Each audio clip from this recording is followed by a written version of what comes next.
Получается, мы там гуляли и увидели, как мужчина выходил с магазина.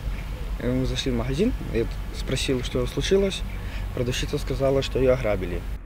Той, здавалося б, звичайний день для жихара вёскі Язвінкі Уладзіслава Пясоцкага і яго сяброўкі Карыны Курак завяршыўся зусім незвычайным чынам. Падчас вячэрняга праменаду па Лунінцы яны нечакана апынуліся ў самым эпіцэнтры крымінальнага баевіка. І як у галівудскіх фільмах, затрымаўшы ўзброенага злачынцу, выйшлі пераможцамі. Месца начных падзей – круглосуточный магазин «Ласунок». Он, когда заходил в магазин, натянул на лицо шарф. Подошел к прилавку, сбросил веса и перепрыгнул через прилавок. И сказал, что ограбление. Достал нож еще, он наставил на продавца. Она достает с кассы деньги, купюры и отдает ему. Когда он быстренько забрал деньги и напрыгнул на прилавок, она в тот же момент нажала кнопку, тревожную кнопку. Тое, што адбывалася ў магазине, і убачылі маладыя людзі, калі праходзілі побач.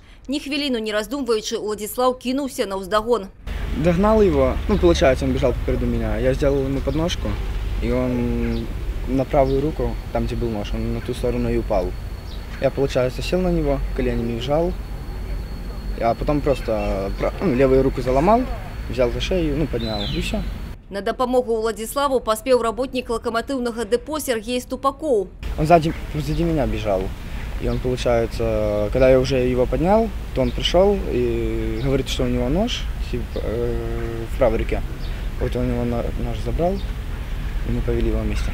Прибывшим правоохранителям засталося только надеть наручники и приступать до следства. Нападение было совершено местным жителем. Ранее он не судим. Приехал сюда с Минской области, женился и последние 2 года здесь проживает. Имеет на иждивении малолетнего ребенка. Работает в одной из местных школ, возраст до 30 лет. Як высветлілася, злачынства затрыманы ўчыніў у стане алкагольнага ап'янення. Цяпер ён фігурант крымінальнай справы па артыкуле «Разбой». Магчымае пакаранне паводле санкцый пазбаўлення волі на тэрмін ад 3 до 10 гадоў.